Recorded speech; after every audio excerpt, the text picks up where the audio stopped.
Oye, pero qué rico.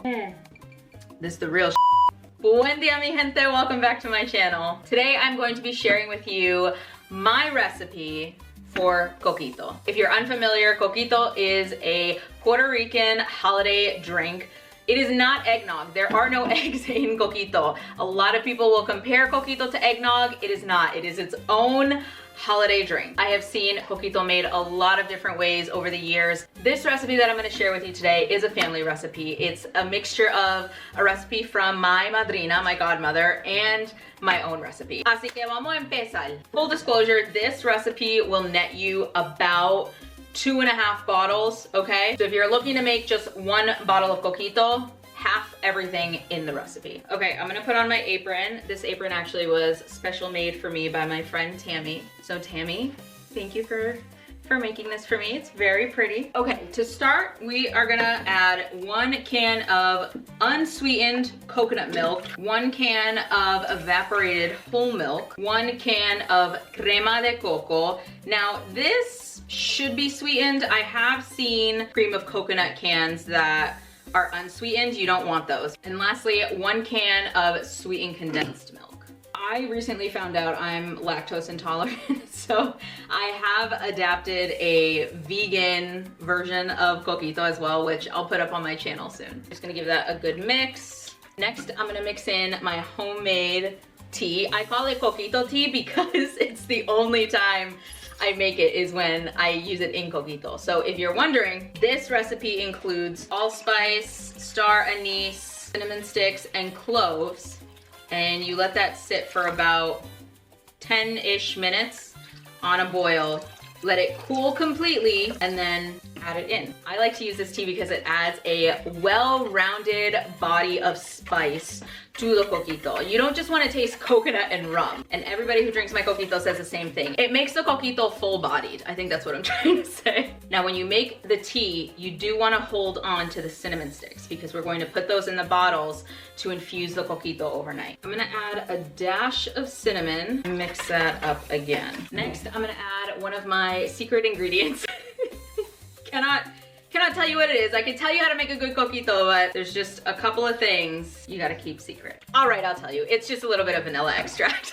Lord knows I can't keep a secret. All right, now we get to have a little fun. Okay, I use 2 types of rum in my coquito. I always use Bacardi Black. Now I prefer Don Q rum, that's real Puerto Rican rum, but my store didn't have it, so I am gonna use the Bacardi coconut. Just as good, it's fine. Now for this recipe, I'm gonna do about 1 cup of coconut rum, and I'm gonna do about 2 cups of Bacardi Black.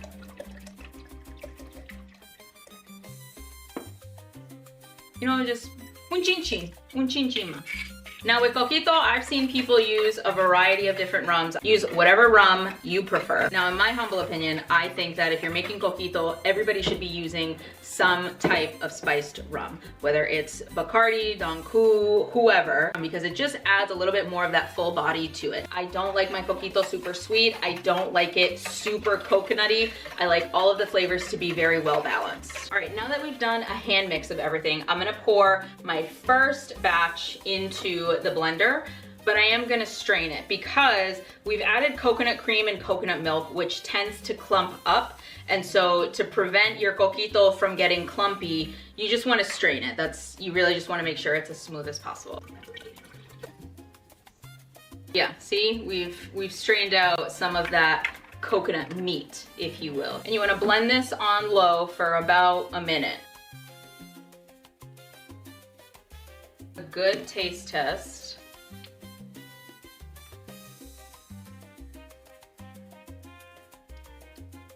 Yes, that is perfect coquito. Then you want to take an empty bottle. I'm going to take a 750 milliliter bottle. 1 of the cinnamon sticks that you used for the tea. If you don't make the tea, you can just put a regular cinnamon stick in here anyways, it's fine. Now before I bottle this, I'm actually gonna strain it 1 more time. We wanna get rid of as much of that coconut meat, that pulp, as we can. Yeah, and you can see we got a little bit more there. Pour in your coquito. So I've filled it just below the spout. you want to leave enough room in the bottle to shake the coquito because you want to let this sit overnight in the fridge, ideally. Although sometimes it only gets chilled for a couple of hours before my husband gets his hands on it. And I'm gonna repeat those steps with the second batch.